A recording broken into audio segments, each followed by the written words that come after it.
attend Pitt Community College. Vitamin D is good for your skin. Um, as I've learned that at least 20 minutes in the sun is good for you per day.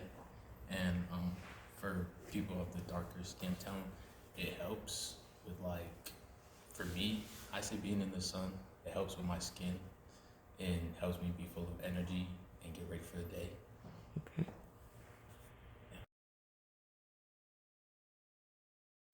Hi, my name is Benita Epps. I am a student here at Pitt Community College. I am taking the Bio 094 class right now.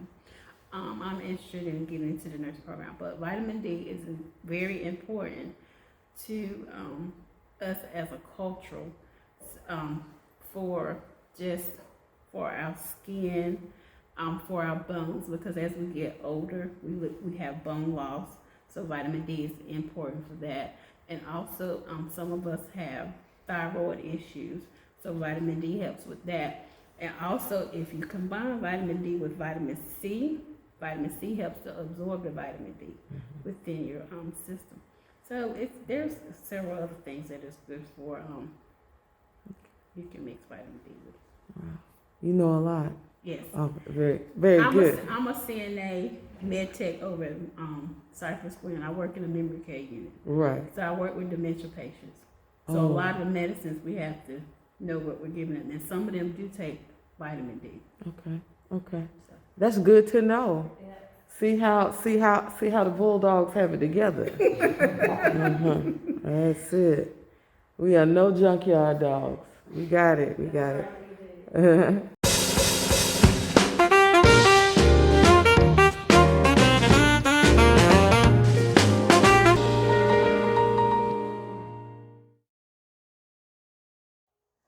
Samantha Chauncey. I teach biology here at Pitt Community College. I teach the Bio 94, the Bio 110, and the Bio 140.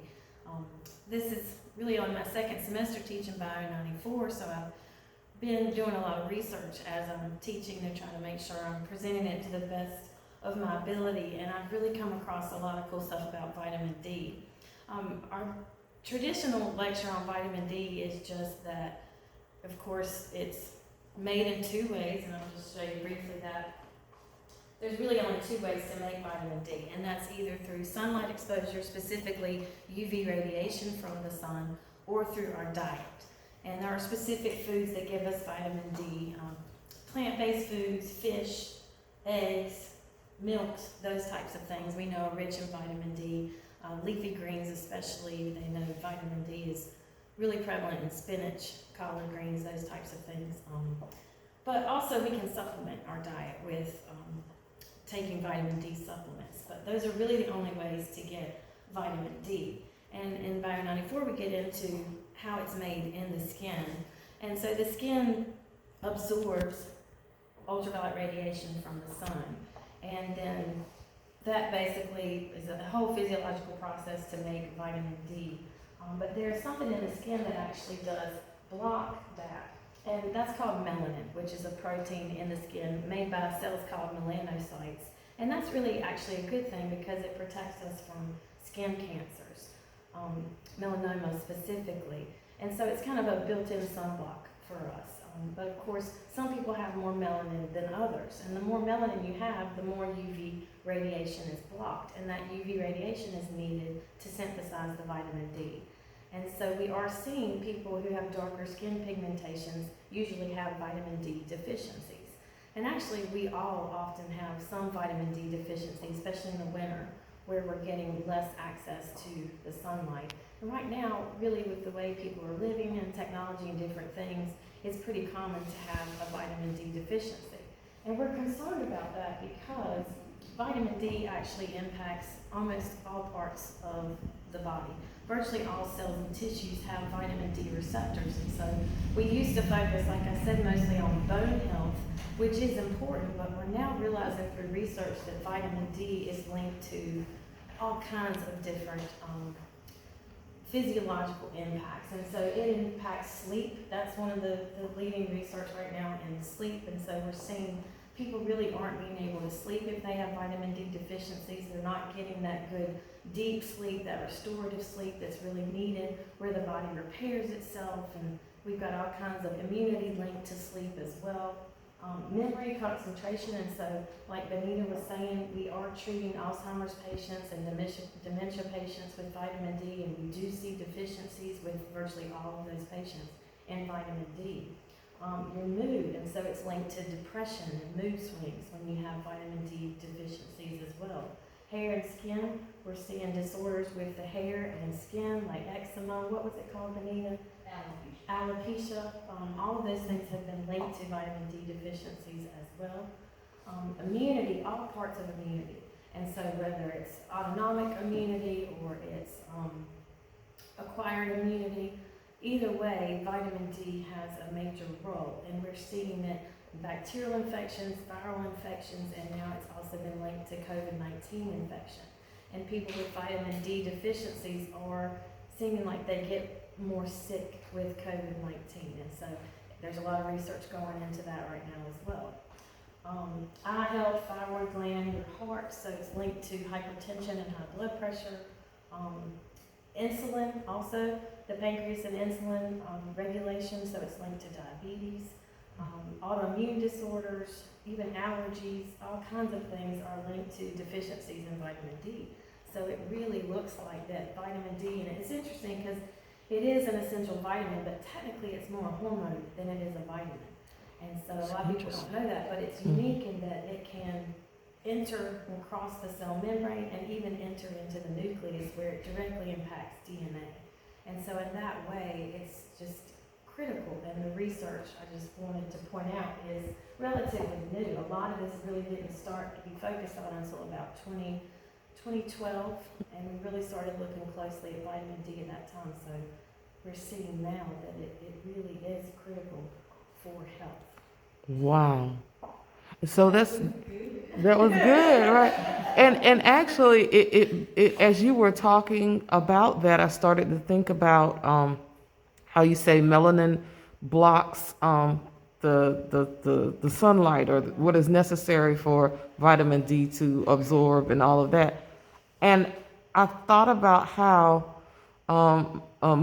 many people of color who are in the United States today, particularly those of the African diaspora, of course, their ancestors were brought from Africa, and how in that environment, there was a need for the sun to kind of be, blocked. So, that adaptation for survival in the native environment that worked well in that environment.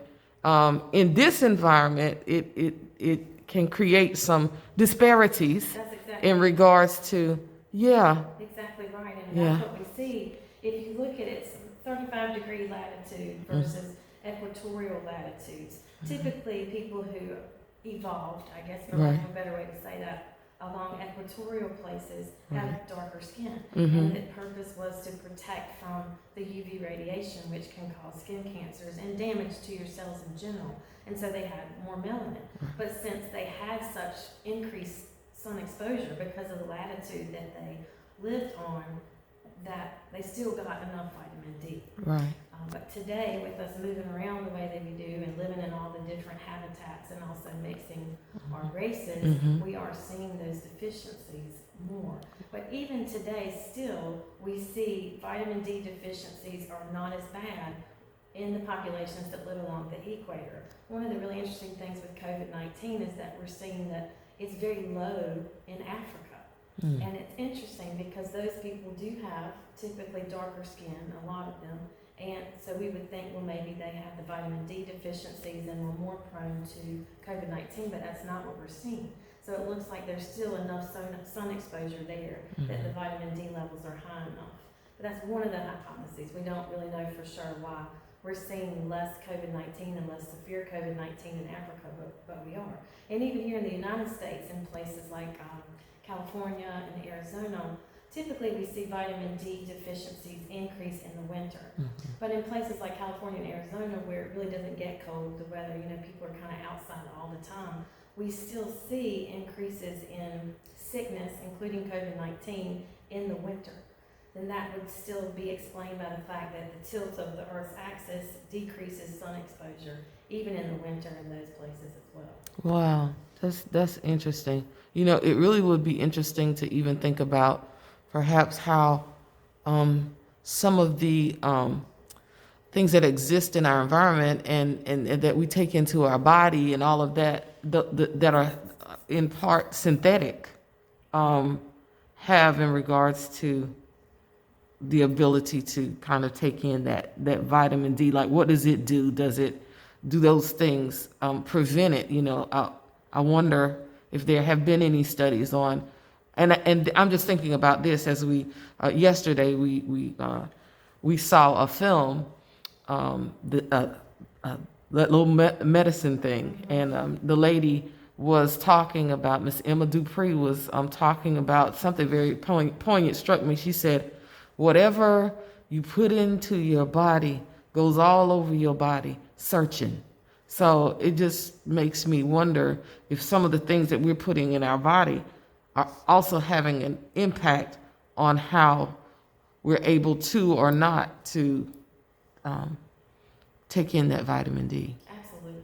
And I think even within the vitamin D supplements, Mm-hmm. they're doing a lot of research on that because not all supplements are created equally. And some of the supplements, it looks like, don't work at all. They just go right through the system and they're not absorbed. And so research your supplements and talk to your doctor, because it looks like the certain supplements, the fat soluble and specifically the D3 is the version of vitamin D that we need to be taking. But just be aware that the research is ongoing on that, and it's relatively new. And so we're still not sure, and there's not a consensus among doctors as to how much vitamin D we need to get either.